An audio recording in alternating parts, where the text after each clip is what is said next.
What's going on, guys? Josh here from JJ's Custom and Auto Repair. As promised, boy, that light is bright.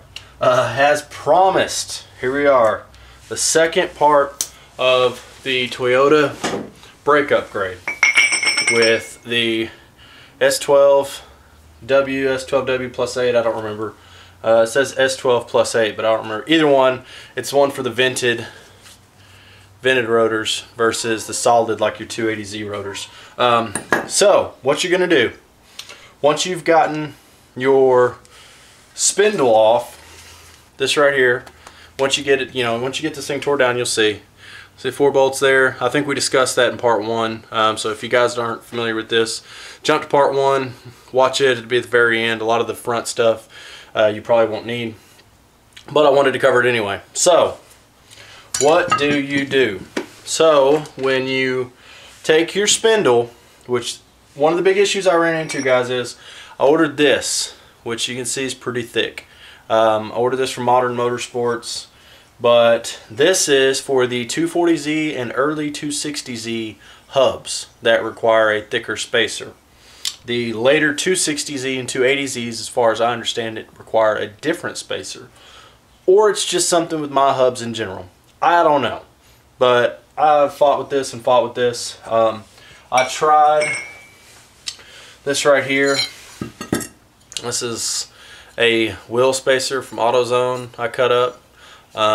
It worked for as far as thickness goes, but the problem was there was nothing to center the rotor. So it sit and fit, but it wasn't straight. So when I went to spin it to make sure everything was going to clear, it was out of round and it was catching. You can hear it. Ch-ch-ch-ch. I was getting in a bind. Didn't want to put that on my car. So what I did is there's a guy on Facebook. His name's Josh as well. And if you want, I'll talk to him and see if you can get his contact information. If not, if you're not on it already, the 240, 260, 280Z lover page. That's all one. That's the group name. Go join it, man. A lot of great guys there. A lot of helpful stuff. You can find them that way. Just ask if anyone makes the spacers for the Toyota brake upgrade. He should pop up. If I see it, then I'll tag him in it. He made these for me. I gave him the measurements off my wheel spacers that worked for my application, and he sent these much cheaper, guys. Before you even go order the Modern Motorsports, don't even think about it. Go see him. A lot cheaper. Really good guy to deal with. I sent him the money Friday. I got these in Tuesday, so I mean, really quick turnaround. These were, I think, $80. These were $110, and these took almost a week and a half to get.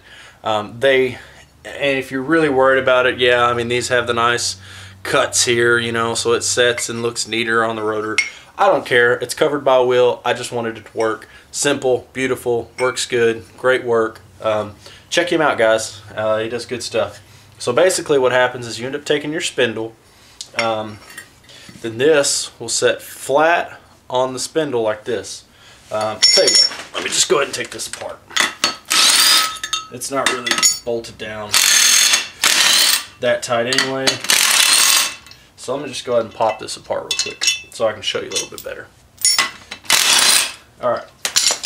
So when you take your old rotor off, which you'll have to take these 4 bolts out. When you take your old rotor off, you're left with this. This is your spindle. As you see, man, there's something going up with mine. I had to grind this down smooth because both of these wouldn't fit. Which this one wouldn't fit. Which, see, this one still doesn't fit, man. I don't know what kind of crap they're running there. That one didn't fit. But as you can see, mine originally would only go down about this far because there's like this lip right here. So I had to grind that down smooth. Fits good. So what you'll do is you'll take this with the flange up like this, because that helps center the rotor. You set it down like so.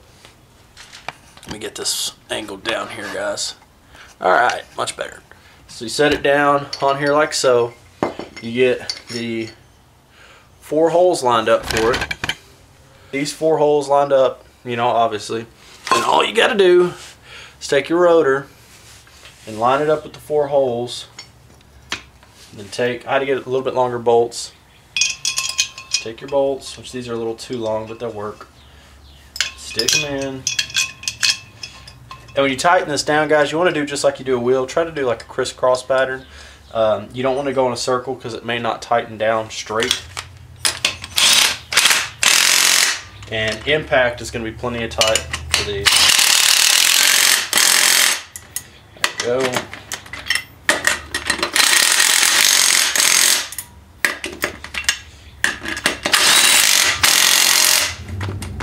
Then we just want to go back over them, make sure they're all snug.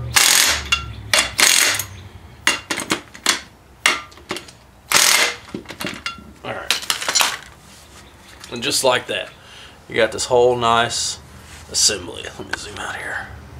I would recommend, guys, changing your bearings and stuff. I haven't in this one yet, as you can see. I plan on taking these to work and machining these rotors with the hub and everything assembled. We've got a machine where we can stick cones in here and it'll ride a whole assembly like this. The reason being is even though these rotors are new, there's still a chance of warpage. I've read some people complain about the O'Reilly's rotors because of that. So, and also, I mean, this isn't 100% perfect flange, you know, mating surface between all this. So what I'm going to do is go ahead and stick this all together on the machine. And the machine it cut the rotor smooth. So this is all one nice straight cut piece. So once you get that, you're going to slide it on your hub. Make sure you guys can see, still see. Slide it on your hub. You're going to take your bearing, which this should be packed with grease, guys. Remember that. This is just mock-up me showing you. This all should be packed, fresh grease, new bearings. Really recommend it. And that special washer I told you to save in part 1. You take it. It's going to kind of click in there. There we go. Alright. Line that tab up. Back, sorry. Alright, guys, I'm back. Sorry. All you can do is take and line that tab up, take your retaining nut, your wrench, and the trick to this, which everybody sets theirs a little different, you'll find your personal preference. So, the trick to this, which I like to do, is tighten it, spin it. It's best to do it while you're spinning it. And if you got new bearings, me personally, I like to run them a little tighter than older bearings because they're going to have a little bit of a break-in process. So if you run them tighter, when they break in, it's going to be right about where you want to be. Like I said, that's just me. I've done it that way for a while. I'll keep doing it that way. So see, you got it pretty. It doesn't want to free spin on its own anymore. So I'll give it one last little oomph. Just to make sure, yeah, it spins, but it's not free spinning that well. So what I'm going to do is just back it off about a quarter of a turn roughly, and it spins good. We got no play, no in and out play. That's what you want. All it does is set the preload on those bearings. That's good to go right there, guys. So then and another thing I had to do, which you may or may not have to do, probably not, I think it's just my setup here that I'm having such an issue with. I took the rotors apart in 2 pieces and cleaned up in here just because the rotor was a little too close for comfort for me. So I just split it's 4 bolts, not that big of a deal. 2 there, 2 there. There's little seals you want to make sure they're there when you put them back together. I just took a grinder and kind of grind this out, smooth it out some, and gave me just a little more clearance, so I felt a little more comfortable with my clearance level. And then all you're going to do, guys, is simple. Old factory bolts. You just take those, slide the rotor or the caliper on, get them started, get the other one,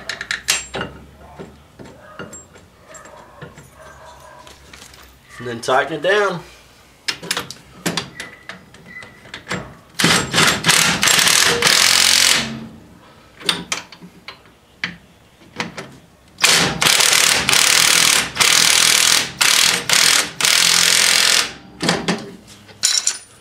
That easy, guys. Look there. Right there. We got good clearance.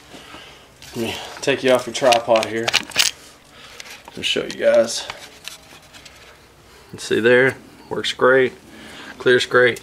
See what I'm talking about, the clearance there? It just allowed a little more. And you can see the rotor doesn't want to spin 100% true, which that'll get out with machine work. You just take your new pads, slide those in. There we go. Slide your new pads in, which, yeah, you can really hear that this is not 100% true now. See, it gets in a little bit of a bind.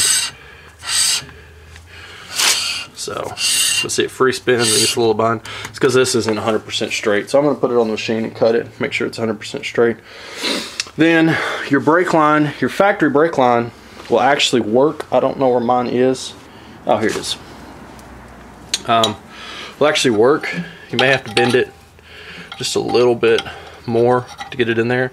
But if you'll see, it screws into there. So I mean, your factory hardware will work, your lines and stuff. I got to run only lines because of my V8, but outside of that, guys, that's it. I mean, it's really that easy. It's a really great upgrade. Really quick and efficient.